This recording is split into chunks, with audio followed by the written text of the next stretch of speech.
Lady Lele back with another video, and this is gonna be like a car talk story time. I've been meaning to do this video, and I wanted to do this video um a while ago, but with the hype of the holidays and the start of the new year and going back to work, I just hadn't had a chance to. So I figured, while on my way to work, we'll kill two birds and one stone. So with one stone, I want to say first, Happy New Year.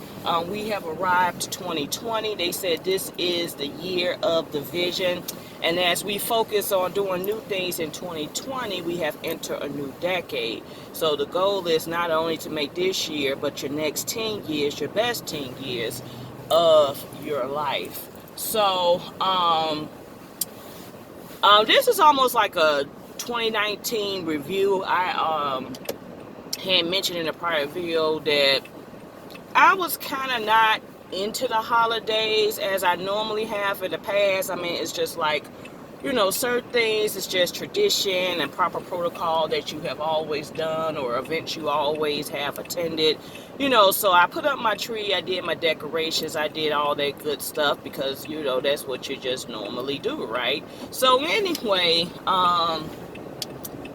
I started a declutter journey in the process of all this. I didn't wait, it's still an ongoing process with the decluttering, but it just made me realize the decluttering that, why do we consume so much? Why do we purchase so much? What does items and materials really get you out of life? And then, so that just had me thinking too. So let me just recap a little 2019. They declared 2019, it was the year, let me hold this because I'm going down around. They declared it the year of the open door, and opportunities gonna fall at your feet. And yeah, so I was excited. I feel like I had a plan and a purpose.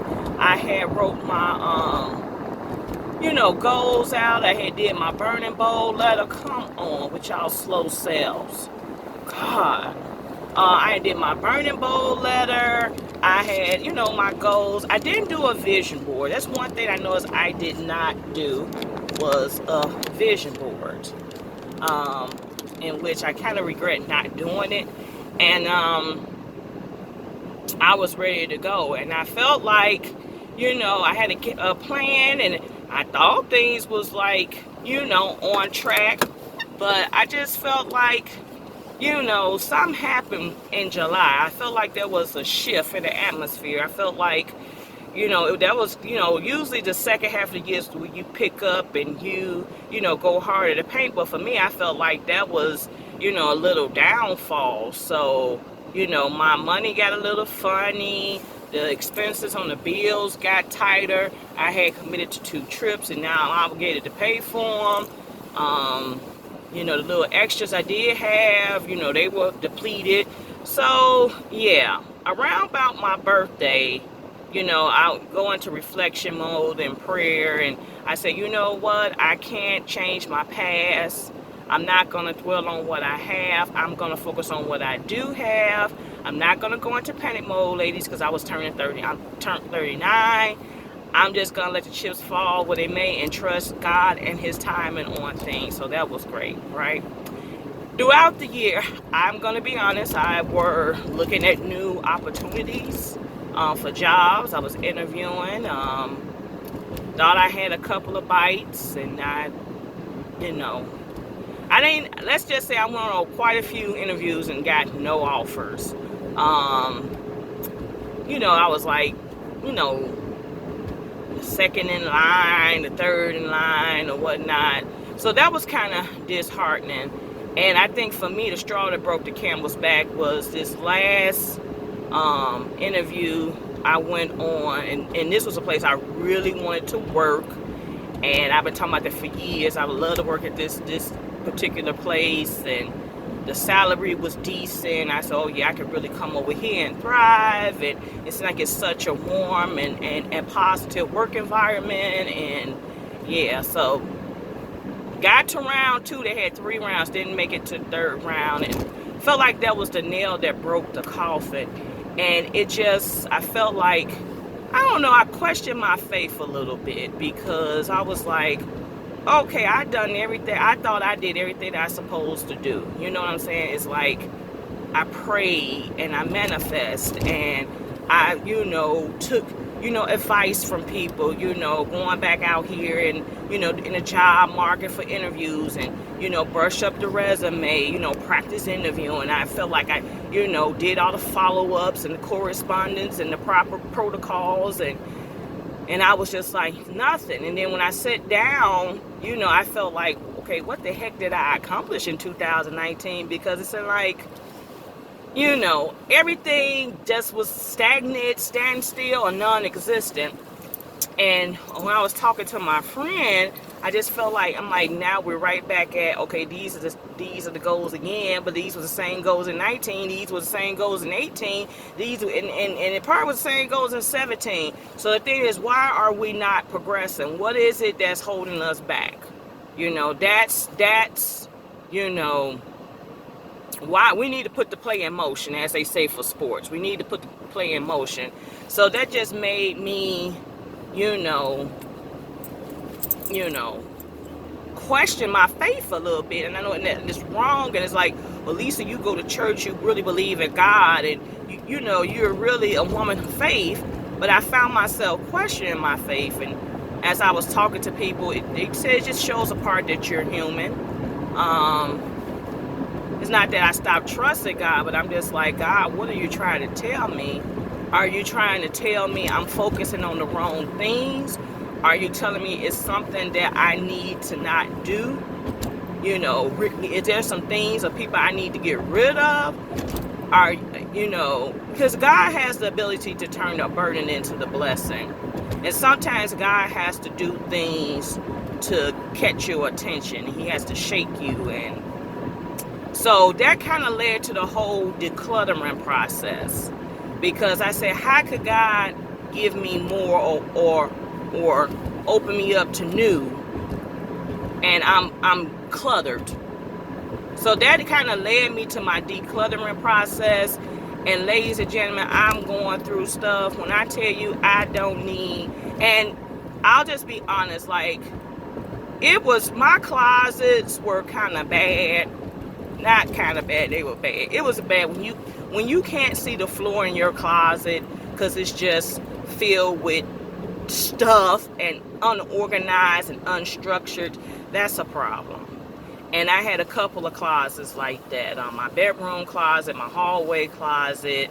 So I started with my hallway closet first and just threw out recycle bags and stuff out, just storage and old pillows and broken lamps. I'm like, why the hell this stuff is in there? But it made me realize that when I went through that closet, I don't need another coat, vest, jacket.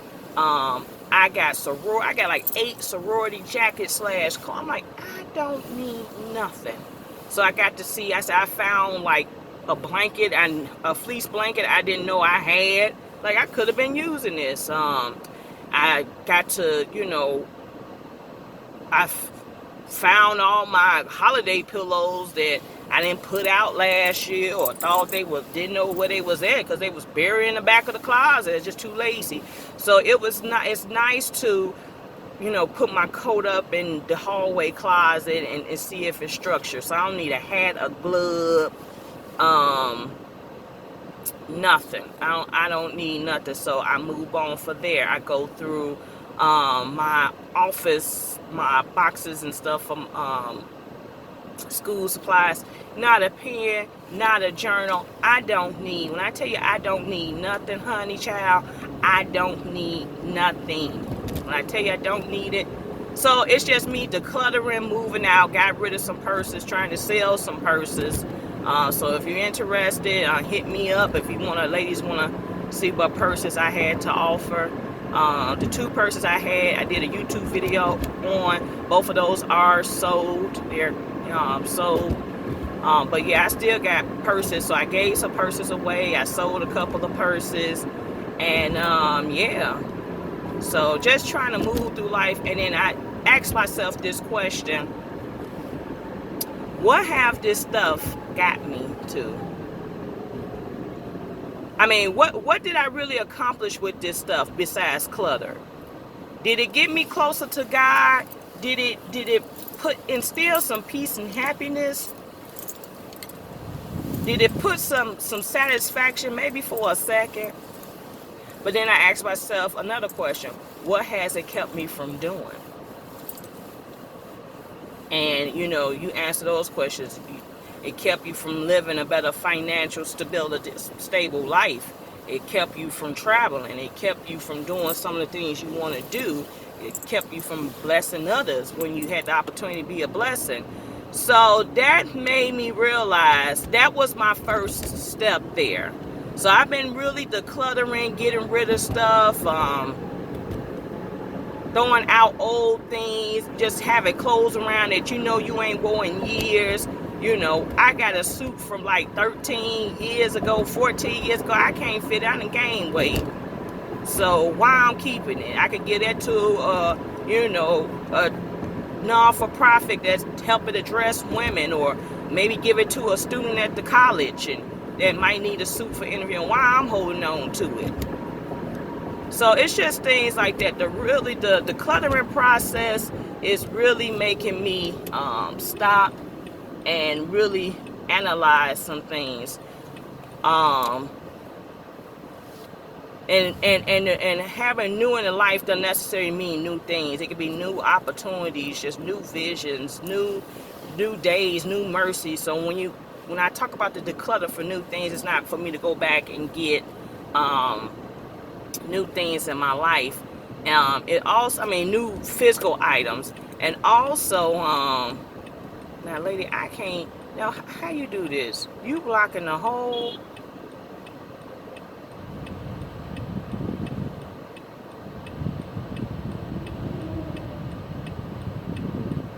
Oh, you trying to go across?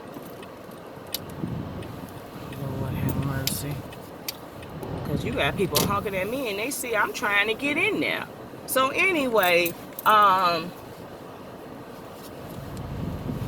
yeah, it's opened me up to a new thing. And another thing, it's just making room in my home. I feel like I can move through my home freely. And yeah, so hold on one second.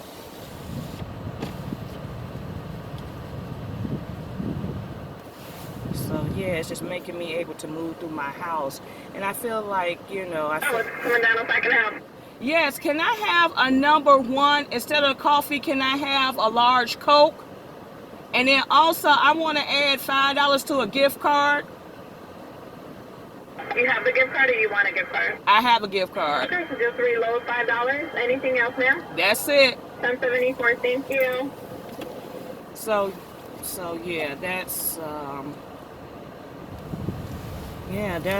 what I've been doing. So I put together. Hold on one second. 1074. Okay. I'm gonna get the card out of my wallet.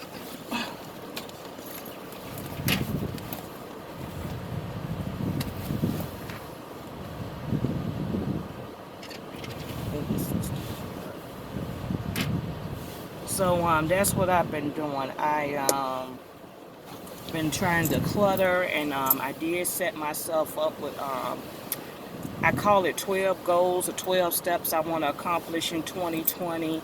I also put together, and I put together a couple of days after the new year hit, I put together a vision board. I have it in my room, and I look at it every day when I wake up. Thank you. All right, you too. Thank you.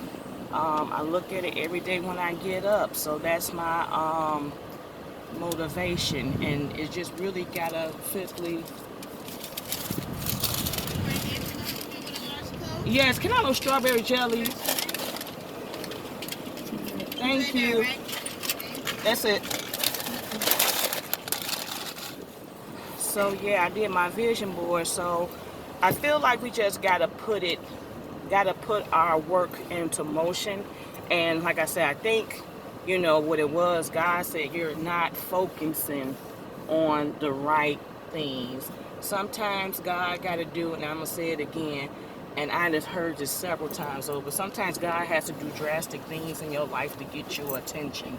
And I think, certain things were not taking fruition for me coming into fruition is because I was focusing on the wrong things. So moving forward in 2020, I got a game plan. I have monthly goals. I'm gonna be checking in. I'm gonna have accountability partners. I'm gonna be checking in with them. So I have my goals for the month of January. So I'm supposed to come back, um, check it out, and I'm using my planner too. In your planner, they usually have like dates and important things to keep in mind of in the beginning of the calendar. Sometimes some people use it, a lot of people don't, and I was one of the people who didn't. So I'm starting to use that now. What are the goals for this month? What are some important things I need to get accomplished? And then also I'm doing like financial goals for the month, like how much money I want to save. Another thing I'm doing is a couple of financial challenges in addition to trying to regularly save. So I'm doing the coin challenge. So whenever I get coins back, I'm just throwing that in the jar, no matter what it is, how much it is in coins. I'm just throwing them the in the jar, and I plan to try to count it up each month. And I'm gonna try to see how much I can save from now, which is January, to the end of June, and July we'll come back and we'll report back. I'm also trying to do the 12-month challenge, in which you save a certain amount for each month. So I'm gonna do those two challenges on top of me just rebuilding my regular savings. Looking for all types of extra avenues to get a check, per se, have some extra money come in. So I'm doing, working my job, teaching my classes, doing my referee stuff, but I'm also looking at other opportunities. And there's a project I'm working on. I need to finalize that so I could talk more about it, but I will hint to you that if you've been watching my college talks with Lady Lele, that kind of can give you an idea of what I'm working on. I'm working on something that's related to those videos. That's why I'm doing those type of videos, because I'm working on a project with that. So yeah, I'm hopeful. I'm hopeful. I'm grateful, thankful, blessed. I'm hopeful. I 2020 gonna be our year, y'all. It just have to. It just have to. So we got to align ourselves, and that's when I'm asking God to, place me in the right situations, place me with the right people, place me with the right opportunities, so I can move against Your will. Sometimes we move against God's will, and it's not what He had for us, but we want to do it because we want to do things our way. So that's it. I'm at work now. Like, comment, subscribe, be blessed. I hope your 2020 is prosperous. If you got any savings challenges you like to share, or any goals you want to share, drop them down in the comments. Let's talk about it. Thanks for watching. Be blessed.